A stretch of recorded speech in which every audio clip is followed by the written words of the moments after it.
naman sa front court, ayan po si Jamil Watkins, isang balik PBA import, along with Jean-Marc Fingris.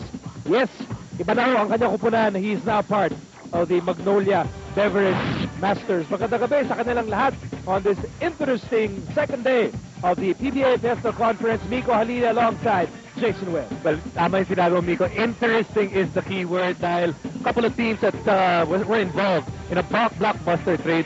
Sila mismo, unang araw pa lang nila maglalaban dito sa Fiesta Conference, sila kaagad ang magkakatapat ngayong araw na to.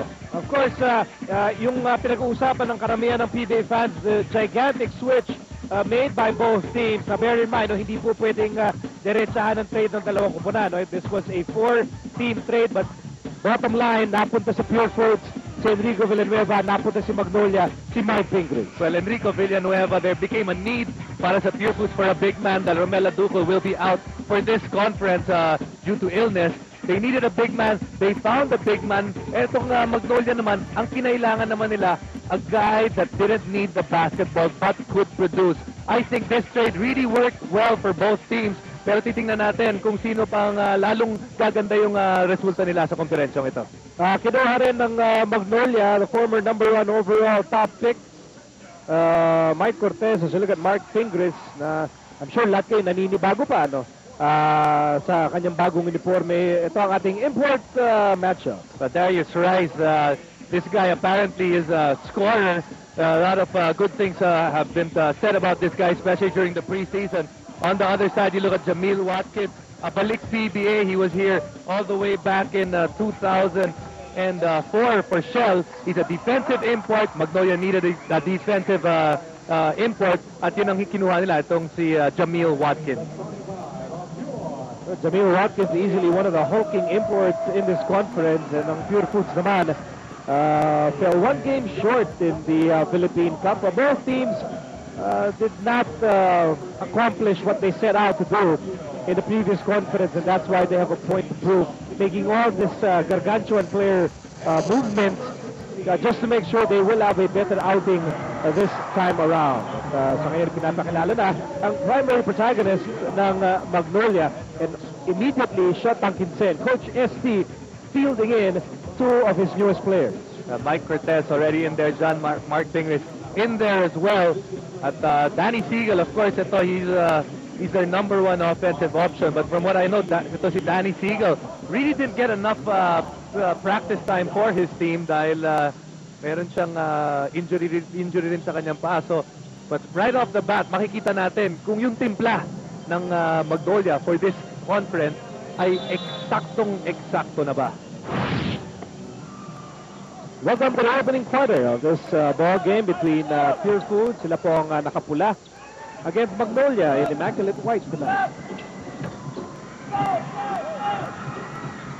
Here's Danny Siegel playing at the small forward spot tonight. Pangalawang araw po ito ng Smart PBA Fiesta Conference. Nung unang araw, opening day last Sunday. Air 21 Wellsport Red Bull and Inebra also action. Then earlier tonight, tinalo ng Santa Lucia ang Alaska in the first game. Here's Calagio. Over to Mike Cortez, playing for his new team in the PBA. Calagio looking for Watkins at the post. 12 to shoot para sa Magnolia, and Watkins will fail to score. Let's talk about the two imports for a while, Miko. You look at one side, ang Magnolia, ang kinailangan nila, nakita lang deficiency in the last conference was defense. That's why they set out to get a guy that could man the paint in Jamil Watkins. On the other hand, itong Pure Foods, #1 sila sa rebounding. They didn't need a rebounder. Ang kinuha nila isang explosive scorer na si Darius Rice, who's at 6'8", but can shoot from 3-point area. Alam mo, kahit itong pangatawan ni Darius Rice, as he connects, you can easily tell that he's built as a scorer. Now, that's one thing that this guy can do. In college at the University of Miami, he is the only player that led his team in scoring from his freshman year all the way to his senior year. He's the #1 in scoring at the University of Miami. And here's Cortez wide open. Arroyo scores 3-0 in favor of Pure Foods. Here's Rajariat zigzagging, drop pass. Here's 2 points. for Enrico Villanueva in a Pure Foods uniform. We were talking about this before the game. Enrico Villanueva, something that we probably didn't expect to go through 3 teams. Nabanggit nga natin, kung titignan mo si Enrico coming out of college, really a franchise player, but obviously a lot of teams really yearning for the services of ito si Enrico. In other words, hindi po siya palipat-lipat because teams are disappointed in him. Pabalik na rin nga no?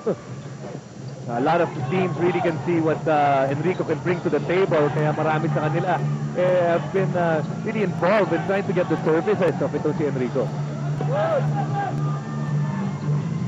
Here's James Yap, one-hander. Right off the bat, this Pure Foods team still sharp.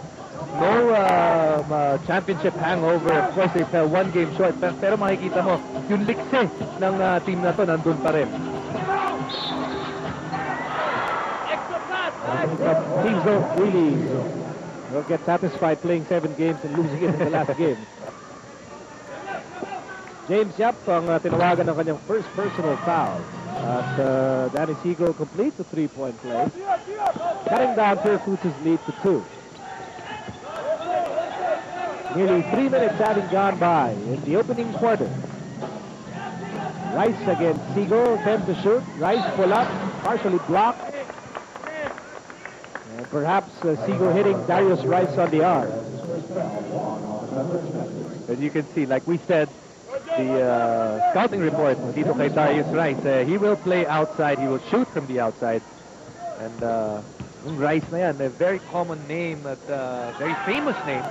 Actually, ito for those who watch American football, ito si Darius Rice happens to be the nephew of probably the greatest wide receiver of our generation, Jerry Rice.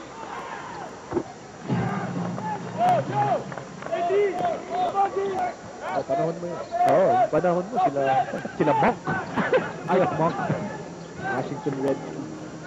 Meantime, here's Pingris. Pingris and Villanueva guiding each other now in different uniforms. Here's Roger Yap. On the move, all the way, no go. Darius Rice for the putback. Early on, one of the things that was a problem of Magnolia in the last conference was defense, and seemingly at the start of this game, depensa pa rin ang kanilang problema.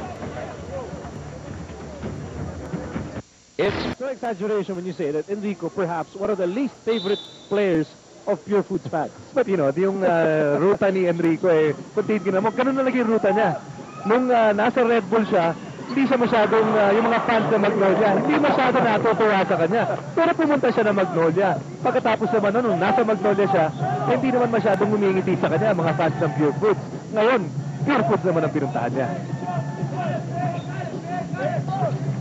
It's Raimundo against Pingris, and Pingris gets the steal. Pingris on the move. Pingris is fouled, and he will score!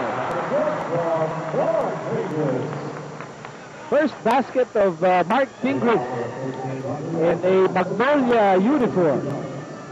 And Migo, this is why I really thought that Mark Pingris coming to Magnolia would be a perfect fit for this team.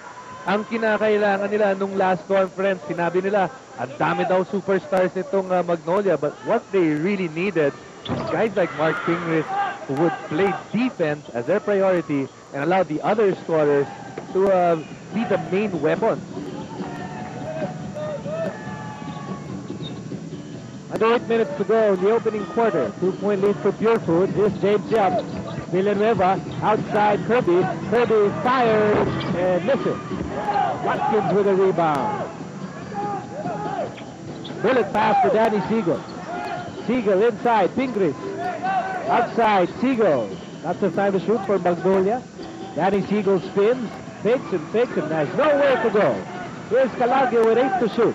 Calagio on the move. Calagio with a runner.